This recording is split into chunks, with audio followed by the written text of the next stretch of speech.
শুক্রবার ইউক্রেনের খার্কিভ ও সামি অঞ্চলে সামরিক অভিযান চালায় রাশিয়া।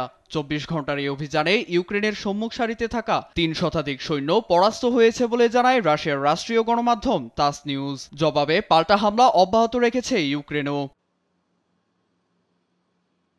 দুপক্ষের আগ্রাসী মনোভাবের সামনে প্রথমবারের মতো মধ্যস্থতা থেকে সরে দাঁড়ানোর ঘোষণা দিয়েছে যুক্তরাষ্ট্র। শুক্রবার ওভাল অফিসে গণমাধ্যম কর্মীদের সামনে ট্রাম্প বলেন, যুদ্ধবন্ধে ইতিবাচক আলোচনার পরও ফলাফল শূন্য। এতে মার্কিন পররাষ্ট্রমন্ত্রী মার্কো রুবিও যুদ্ধবিরতি আলোচনা থেকে সরে দাঁড়ানোর যে ঘোষণা দিয়েছেন তার পক্ষেই সমর্থন জানালেন মার্কিন প্রেসিডেন্ট ট্রাম্প। হুমকি দেন মধ্যস্থতা থেকে সরে দাঁড়ানোর।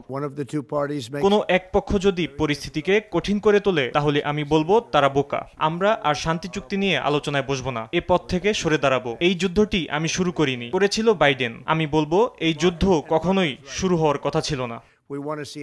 মার্কিন প্রশাসনের বক্তব্যের পরপরই নানা প্রতিক্রিয়া দেখা দেয় ইউক্রেনীয়দের মধ্যে।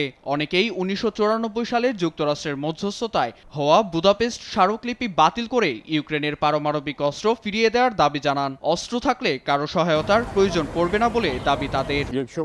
আমাদেরকে সমর্থন না দিলে রাশিয়া আগ্রাসনের মাত্রা আরো বাড়িয়ে দেবে। যুক্তরাষ্ট্রের উচিত ইউক্রেনের পাশে থেকে রাশিয়ার উপরে চাপ অব্যাহত রাখা, যাতে যে কোনো সমঝোতা চুক্তির সময় ইউক্রেন শক্তিশালী অবস্থানে থাকতে পারে। এছাড়া প্রতিক্রিয়া জানিয়ে ক্রেমলিন মুখপাত্র দিমিত্রি পেসকভ বলেন, মস্কো শান্তি চুক্তির জন্য প্রস্তুত থাকলেও মার্কিন প্রতিনিধিদের সঙ্গে যোগাযোগ রাখা জটিল। নিজেদের স্বার্থ হাসিলের জন্য হলেও রাশিয়া চলমান সংঘাতের অবসান চায় বলে দাবি ক্রেমলিন মুখপাত্রের। নীরব দাস, নিউজ ডেস্ক, দেশ টিভি।